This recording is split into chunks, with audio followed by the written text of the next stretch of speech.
Hi everyone, welcome. आज के इस क्लास में हम पढ़ने वाले हैं रिएक्शंस फ्रॉम दी हाइड्रोकार्बन। तो हाइड्रोकार्बन क्या होता है? ऐसे कंपाउंड जिसमें सिर्फ कार्बन और हाइड्रोजन ही प्रेजेंट हो मेजरली।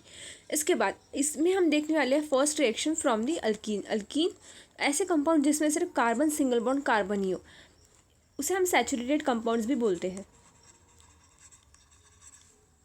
सैचुरेटेड कंपाउंड्स मीन्स कि उसमें डबल बॉन्ड या फिर ट्रिपल बॉन्ड नहीं होता है। ऐसा हो, अगर डबल बॉन्ड और ट्रिपल बॉन्ड होता है तो वो हो जाता है अनसैचुरेटेड कंपाउंड्स। तो यहाँ पे पहले देख लेते हैं अपनी रिएक्शन। तो रिएक्शन में यहाँ पे मीथेन मीथेन रिएक्ट कर जाता है अपने रिएजेंट के साथ, दैट इज Cl2H म्यू। तो हमें मिल जाता है हमारा intermediate, that is CH3Cl। Further ये बन जाता है क्लोरोमीथेन। तो ये क्लोरोमीथेन फर्दर रिएक्ट कर जाता है सेम रिएजेंट के साथ, दैट इज Cl2H म्यू। तो हमें मिल जाता है हमारा इंटरमीडिएट, दैट इज CH2Cl2। तो ये है 1,2 डाइक्लोरोमीथेन। तो ये 1,2 डाइक्लोरोमीथेन फर्दर रिएक्ट कर जाता है सेम रिएजेंट के साथ और हमें मिल जाता है हमारा इंटरमीडिएट, दैट इज CHCl3। ये होता है क्लोरोफॉर्म। तो देखो यहाँ पे जैसे रिएक्शन फॉर्मूले में जा रही है, यहाँ पे -HCl साइड प्रोडक्ट निकल रहा है हर एक स्टेप में, ठीक है, -HCl। तो यहाँ पे क्लोरोफॉर्म फर्दर रिएक्ट कर जाता है सेम रिएजेंट के साथ। तो यहाँ पे मिल जाता है हमारा प्रोडक्ट, दैट इज CCl4। ये होता है टेट्राक्लोरोमीथेन। तो ये था अपना फाइनल प्रोडक्ट इस रिएक्शन का। तो देखो इस तरह से हमने यहाँ पे पहले क्लोरोमीथेन को प्रिपेयर करा, बाद में उसी से हमने 1,2 डाइक्लोरोमीथेन को प्रिपेयर करा, उसी से हमने प्रिपेयर करा क्लोरोफॉर्म को। फर्दर हमने रिएक्शन प्रोसीड कराई और हमें मिला टेट्रा क्लोरोमीथेन। तो इस तरह से ये वाली जो रिएक्शन रहती है वो फेवरेबल नहीं होती है इस रिएजेंट के लिए।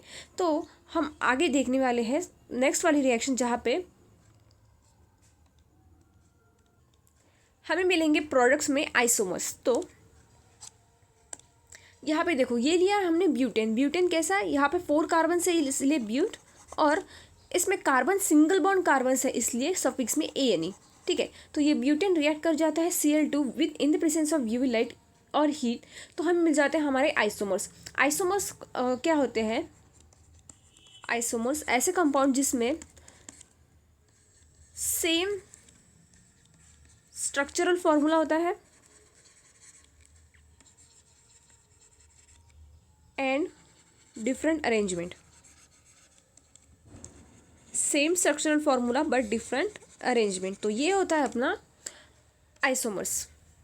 तो हमें मिले हैं आइसोमरिक प्रोडक्ट्स। इसमें होते हैं अपने मेजर और माइनर। तो देखो यहाँ पे रिएक्शन में क्या हुआ है, ये जो CH3 है इसमें इसका जो एक हाइड्रोजन है वो होमोलेटिक फिजन से बॉन्ड ब्रेक करता है। यहाँ पे होमोलेटिक क्लीवेज हो जाता है, इसका ये वाला रेडिकल और इसका ये वाला रेडिकल इस तरह से ब्रेक कर जाते हैं। तो कार्बन पर आता है, इस कार्बन पर आया था CH2 पर सिंगल रेडिकल और ये था अपना हाइड्रोजन।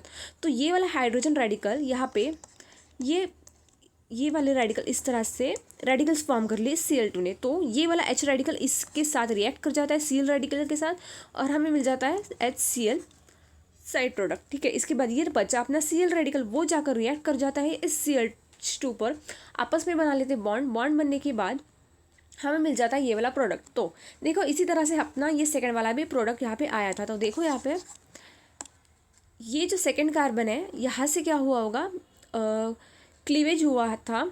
यहाँ पे ये जो 2 हाइड्रोजन है, यहाँ पे इस तरह से 2 हाइड्रोजन है, इसमें से एक हाइड्रोजन का होमोलेटिक क्लीवेज हुआ होगा और यहाँ पर Cl2 ने अटैक करा, ठीक है। इसी तरह से हुई थी और -HCl यहाँ से निकल गया। तो ये ट्वाइस -HCl, ठीक है। इस तरह से मिले अपने 2 प्रोडक्ट्स में देखो यहाँ पे एक है मेजर, एक है माइनर। तो देखो किस तरह से अभी हम देखने वाला है कौन सा मेजर और कौन सा माइनर है। तो जैसे कि आप जानते हो कि कार्बोकैटायन की स्टेबिलिटी क्या होती है, पहले टर्शरी स्टेबल होता है, फिर सेकेंडरी और फिर प्राइमरी। इसी तरह से हमारे जो रेडिकल्स होते हैं, रेडिकल्स भी इसी तरह से स्टेबल होते हैं, जैसे कि टर्शरी, सेकेंडरी और फिर प्राइमरी, इसका सेम रहता है, ठीक है। इसके बाद देखो यहाँ पे ये जो क्लोरीन अटैच हुआ है जिस कार्बन को, वहाँ पे पहले आया था रेडिकल, ठीक है।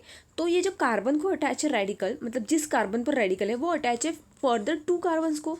तो ये क्या हो जाता है अपना सेकेंडरी रेडिकल, ठीक है। इस पहले वाले प्रोडक्ट में देखो यहाँ पे पहले रेडिकल फॉर्म हुआ होगा, है ना। तो ये जो कार्बन है ये कार्बन अटैच है सिंगल कार्बन को, मतलब एक ही कार्बन को अटैच है, ना कि और डिफरेंट कार्बन्स को। तो ये बन जाता है अपना प्राइमरी, ठीक है। प्राइमरी और सेकेंडरी का आपको समझ आ गया होगा किस तरह से रहता है, ठीक है।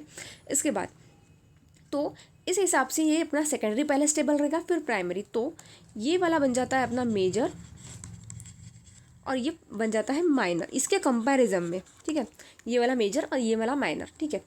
इसके बाद ये होगी इतनी रिएक्शन। अब हम देखने वाले हैं मैकेनिज्म। तो मैकेनिज्म में यहाँ पे पहले स्टेप रहती है इनिशिएशन की, यहाँ पे हम रिएक्शन को इनिशिएट कराते हैं मैकेनिज्म को। तो यहाँ पे क्या होता है, जो अपना Cl2 था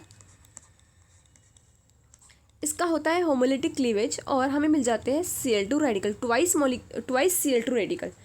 तो यहाँ पे बॉन्ड ब्रेक हुआ होगा होमोलिटिक क्लीवेज से, इसका ये रेडिकल, इसका ये वाला रेडिकल और इसका ये वाला रेडिकल अपने अपने रेडिकल्स लेकर जाते हैं और यहाँ पे बन जाते हैं अपने Cl रेडिकल। तो देखो यहाँ पे Cl रेडिकल में देखो अगर पता ना हो तो यहाँ पे इसके पास, जैसे कि आप जानते हो कि क्लोरीन के आउटरमोस्ट शेल में रहते अपने 7 इलेक्ट्रॉन्स, तो ये 6 और ये 7, इसके भी अपने 7 ही हो गए, ठीक है। तो इन्होंने क्या करा, अपने 1 इलेक्ट्रॉन शेयर करे और बना लिए, अपना ऑक्टेट कंप्लीट कर लिए। लेकिन अभी बॉन्ड ब्रेक होने की वजह से इनके पास रह जाते हैं 7 इलेक्ट्रॉन। तो ये इस तरह से रहता है कुछ, देखो ये वाला रेडिकल रहता है वो पेयर्ड नहीं होता, या फिर इसको बोल सकते हैं फ्री इलेक्ट्रॉन। तो ये वाला पेयर्ड नहीं रहता है, तो ये पेयर्ड नहीं रहता है तो फ्री इलेक्ट्रॉन की तरह इधर इधर मूव करता है रिएक्शन में, मैकेनिज्म में। तो ये बन गया अपना रेडिकल। रेडिकल बनने के बाद यहाँ पे क्या होता है, सेकेंड स्टेप में प्रोपोगेशन। प्रोपोगेशन में क्या होता है, यहाँ पे मीथेन रिएक्ट कर जाता है इस रेडिकल के साथ, ठीक है। इस रेडिकल के साथ इसने रिएक्शन कराई, तो यहाँ पे होमोलिटिक फिजन से बॉन्ड ब्रेक होगा। इस CH3 पर आएगा एक रेडिकल और ये H पर आएगा एक रेडिकल। तो ये H रेडिकल और Cl रेडिकल आपस में बना लेंगे बॉन्ड और बचा अपना CH3 रेडिकल। तो ये CH3 रेडिकल क्या करता है, फिर से फर्दर Cl2 के साथ रिएक्ट कर जाता है। तो यहाँ पे ये CH3 रेडिकल और ये वाला CH3 रेडिकल आपस में बना लेंगे बॉन्ड और यहाँ पे हमें मिल जाएगा CH3Cl प्लस ये Cl बचा अपना रेडिकल। तो देखो इस रिएक्शन में जैसे कि आपने देखा कि यहाँ पे मिथाइल रेडिकल फॉर्म हुआ, मिथाइल रेडिकल, और ये अपना क्लोरीन रेडिकल, ठीक है। तो इस तरह से अगर हम इस रिएक्शन को प्रोसीड कराते हैं, इस तरह से अपन अगर रिएक्शन को प्रोसीड कराते हैं CCl4 तक, तो यहाँ पे रेडिकल्स फॉर्म होते ही जाएंगे और ये ये रेडिकल किसी ना किसी और रेडिकल के साथ रिएक्शन करना चाहेंगे और ये रिएक्शन फॉर्मेट में जाती ही रहेगी। लेकिन हमें इसको लगाना है टर्मिनेशन, मतलब इसको रोकना है, ये रेडिकल्स फॉर्म करने हमें रोकने हैं। तो यहाँ पे थर्ड स्टेप रहती है अपनी टर्मिनेशन।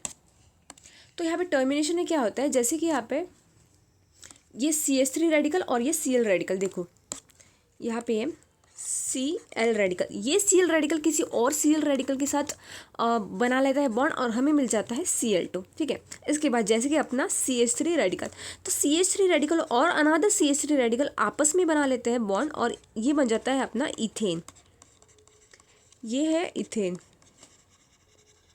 ठीक है। इसके बाद ये एक CH3 रेडिकल और Cl रेडिकल ये आपस में बना लेते हैं बॉन्ड और ये मिल जाता है अपना क्लोरोमीथेन। तो ये था अपना प्रोडक्ट, ठीक है, ये था अपना प्रोडक्ट। तो इस तरह से प्रोडक्ट तो हमने फॉर्म कर लिया, लेकिन साथ ही में ये जो Cl रेडिकल फ्रीली मूव कर रहे थे उसकी भी टर्मिनेशन करा दी Cl2 बना के। तो इस तरह से हो जाता है रिएक्शन, ठीक है। तो एग्जाम पॉइंट ऑफ व्यू में आपको सिर्फ यहाँ पे CH3 तक ही लिखना है, ये वाला प्रोपोगेशन की स्टेप, ज़्यादा आपको CCl4 तक ले जाने की ज़रूरत नहीं है। बाद में आपको कराना है टर्मिनेशन का ये स्टेप, ठीक है। ये था अपने 3 स्टेप मैकेनिज्म। इसके बाद यहाँ पे ये हो गया अपनी अल्कीन से रिएक्शन। अभी हम देखने वाले हैं अल्कीन से। तो यहाँ पे अल्कीन रिएक्ट कर जाता है हाइड्रोजन हैलाइड के साथ। तो देखो यहाँ पे हाइड्रोजन हैलाइड में क्या होता है, हेटेरोलेटिक क्लीवेज से बॉन्ड ब्रेक होता है। तो H जो होता है इलेक्ट्रोपॉजिटिव होता है और अपना हैलोजन होता है इलेक्ट्रोनेगेटिव होता है। तो इस डायरेक्शन में बॉन्ड ब्रेक हो जाता है और X पर आता है नेगेटिव, H पर आता है पॉजिटिव, ठीक है।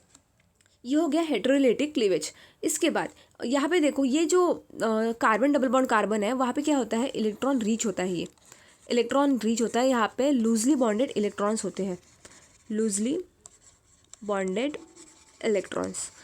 तो ये इलेक्ट्रॉन रीच होने की वजह से यहाँ पे क्या होता है, ये H पॉजिटिव इलेक्ट्रॉन डेफिशिएंट होता है। तो ये वाला H पॉजिटिव जाकर अटैक कर देता है इस पर। अटैक करने के बाद देखो इस कार्बन को अटैच हो गया, समझो इस कार्बन को अटैक होने के बाद ये जो नेक्स्ट वाला कार्बन था ना यहाँ पे पॉजिटिव चार्ज आ गया, ठीक है। तो मतलब इस पर निगेटिव था, इस पर पॉजिटिव था बॉन्ड ब्रेक होने के बाद। तो इस नेगेटिव पर अटैक करा इस पॉजिटिव ने, और यहाँ पे आ गया अपना पॉजिटिव, तो इस पॉजिटिव पर अटैक करेगा अपना ये वाला हैलोजन नेगेटिव, तो सेकंड बाद में ये वाला अटैक कर जाता है। इस तरह से अपना प्रोडक्ट फॉर्म हो जाता है। तो ये था सिमेट्रिक में, ये जो कार्बन डबल बॉन्ड कार्बन है यहाँ पे सिमेट्री है। देखो यहाँ पे हर तरफ हाइड्रोजन ही है, मतलब ये जो था ये CH2 था, तो CH2 डबल बॉन्ड CH2, तो यहाँ पे ये था सिमेट्री। लेकिन सिमेट्रिक है इसलिए हमें मिला सिंगल प्रोडक्ट। अगर यहाँ पे अनसिमेट्रिक होता है अपना सबस्ट्रेट, ये देखो इस तरह से अनसिमेट्रिक, यहाँ पे देखो इधर CH3 है लेकिन यहाँ पे सिर्फ CH2 है, मतलब कार्बन को HH अटैच है, यहाँ पे CH3 अटैच है और एक सिंगल हाइड्रोजन अटैच है, तो ये हो गया अनसिमेट्रिक। अनसिमेट्रिक अगर होता है तो यहाँ पे हम मिलते हैं हमारे दो प्रोडक्ट्स, ठीक है। तो यहाँ पे भी हेटेरोलेटिक क्लीवेज से बॉन्ड ब्रेक होता है। आयोडीन पर आता है नेगेटिव, H पर आता है पॉजिटिव। H पहले रिएक्ट कर जाता है, तो देखो अभी यहाँ भी पॉसिबिलिटी दो है कि इस कार्बन पर भी हाइड्रोजन अटैक कर सकता है या फिर इस पर। पहले हम इस वाले पर अटैक करा देते हैं हाइड्रोजन का, बाद में ये वाला आयोडीन जाकर रिएक्ट कर जाएगा इस वाले कार्बन पर, ठीक है। और तो ये बन गया अपना प्रोडक्ट। तो देखो अगर अपना हाइड्रोजन जो है वो रिएक्ट कर जाते हैं ऐसे कार्बन पर जिस कार्बन पर ज़्यादा नंबर ऑफ हाइड्रोजन है, तो वो फॉलो कर रहा है मार्कोनिकॉव्स रूल को, वो फॉलो कर रहा है मार्कोनिकॉव्स रूल। मार्कोनिकॉव्स रूल को क्लास मैंने डिटेल में लिया है, उसका लिंक आपको मिल जाएगा डिस्क्रिप्शन में, आप वहाँ पे जाके देख सकते हो। उसको मैंने पूरे डिटेल में समझा दिया था और उसमें मैंने एंटी मार्कोनिकॉव्स रूल भी समझा दिया था, ठीक है। लेकिन इस अभी भी समझ लेते हैं एक बारी, ठीक है। इसके बाद ये था अपना पहला वाला प्रोडक्ट, तो मार्कोनिकॉव्स रूल के हिसाब से ये वाला बन जाता है अपना मेजर, ठीक है। लेकिन माइनर वाला भी प्रोडक्ट कुछ ना कुछ अमाउंट में आ ही जाता है, ठीक है।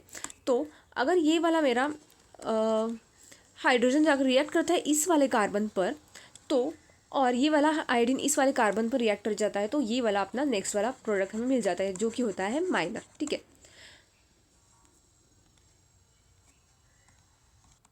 इसके बाद हम देखने वाले अल्कीन से एक नेक्स्ट वाली रिएक्शन। तो यहाँ पे देखो, यहाँ पे ये है अपना अल्कीन, ये है एक्चुअल में इथीन, इसका नेम है इथीन। तो ये इथीन रिएक्ट कर जाता है Br2 के साथ। जैसे कि हमने यहाँ पे पहले हाइड्रोजन अल्काइल हैलाइड था, सॉरी हाइड्रोजन हैलाइड था, तो इसमें कराया था हेटेरोलेटिक क्लीवेज। लेकिन यहाँ पे देखो, यहाँ पे क्या है Br2। तो आप जानते हो कि जो हैलाइड्स होते हैं वो क्या होते हैं, अपने आप में इलेक्ट्रोनेगेटिव एलिमेंट होते हैं। तो यहाँ पे तो Br सिंगल बॉन्ड Br है, तो यहाँ पे किस तरह से बॉन्ड ब्रेक होगा और रिएक्शन हो जाएगी। तो देखो ये वाला बॉन्ड, इसमें क्या हो जाता है कि मैंने पहले बता दिया कि ये होता है अपना इलेक्ट्रॉन रिच, क्योंकि यहाँ पे डबल बॉन्ड है। तो यहाँ पे ये एक बॉन्ड होता है सिग्मा, एक होता है पाई। तो पाई बॉन्ड्स में इलेक्ट्रॉन्स क्या होते हैं, लूजली बॉन्डेड होते हैं। तो यहाँ पे क्या हो जाता है, ये जो अपना Br2 है वो क्या करता है, हेटेरोलेटिक क्लीवेज से भी बॉन्ड ब्रेक हो जाता है यहाँ पे। तो इस तरह से बॉन्ड ब्रेक होगा, इस पर आया नेगेटिव, इस पर आया पॉजिटिव। तो यहाँ पे इलेक्ट्रॉन रिच है कार्बन डबल बॉन्ड कार्बन, तो ये वाला पॉजिटिव वाला इस तरह से रिएक्ट कर जाता है, इसमें बनता है इंटरमीडिएट। इंटरमीडिएट देखो किस तरह का रहता है। बॉन्ड ब्रेक होने के बाद यहाँ पे सिंगल बॉन्ड आ जाएगा, ये अपना हाइड्रोजन, ये हाइड्रोजन, ये कार्बन, हाइड्रोजन हाइड्रोजन हाइड्रोजन। देखो यहाँ पे Br2 ने रिएक्ट करा, तो ये Br आ जाएगा इस तरह से, इनके बीच में बन जाएगा बॉन्ड। मतलब ये क्या करता है, दो कार्बन्स को भी अटैच हो जाता है, तो यहाँ पे बन जाता है साइक्लिक ब्रोमिनियम आयन। तो ये बन जाता है साइक्लिक ब्रोमोनियम आयन, ये है इंटरमीडिएट बन गया। इसने क्या करा, एक साइड से ना ब्रोमीन ने ब्लॉक कर दिया पूरा स्पेस, इसने ब्लॉक कर दिया इस साइड से। तो देखो अपना बचा अपना Br नेगेटिव, ये क्या करेगा, Br नेगेटिव अपोजिट डायरेक्शन से अटैक करेगा, किसी भी कार्बन पर करेगा, मतलब दोनों में से, लेकिन अपोजिट डायरेक्शन से अटैक करेगा। क्यों, क्योंकि इसने क्या करा, यहाँ से ब्लॉक कर दिया स्पेस। तो यहाँ पे हो गया स्टेरिक हिंड्रेंस। स्टेरिक हिंड्रेंस होने की वजह से यहाँ पे क्या हो जाता है, दूसरा वाला जो अटैकिंग ग्रुप है वो अटैक नहीं कर पाता है, इसलिए वो अपोजिट डायरेक्शन से अटैक करता है। अपोजिट डायरेक्शन से अटैक किया, इसलिए यहाँ पे देखो ये पहला वाला था अपना Br पॉजिटिव ने अटैक करा और Br नेगेटिव ये वाला, तो इसने अपोजिट डायरेक्शन से अटैक करा। तो ये होता है एंटी एडिशन। ये क्या होता है, इसे हम बोलते हैं एंटी एडिशन, इसे हम बोलते हैं एंटी एडिशन। तो इस तरह से यहाँ पे साइक्लिक ब्रोमीन आयन फॉर्म होता है और हमें मिल जाता है हमारा प्रोडक्ट। जैसे ही यहाँ पे ब्रोमीन ने अटैक करा, ये वाला बॉन्ड ब्रेक हो गया। समझो इस कार्बन पर ब्रोमीन ने अटैक करा, Br नेगेटिव, ये वाला बॉन्ड ब्रेक हो गया। यहाँ पे इस यहाँ पर अटैच ही था अपना ये वाला ब्रोमीन, और इधर से इसने अटैक करा तो इसने ये वाला बॉन्ड ऐसा ब्रेक कर दिया। ब्रेक करने के बाद ये मिला अपना प्रोडक्ट, ये है 1,2-डायब्रोमो इथेन। ठीक है, तो आज की क्लास के लिए बस इतना ही। इसके जो PDF नोट्स है मैं ऐड कर दूँगी टेलीग्राम चैनल पर, उसकी लिंक आपको मिल जाएगी डिस्क्रिप्शन में। Thanks for watching.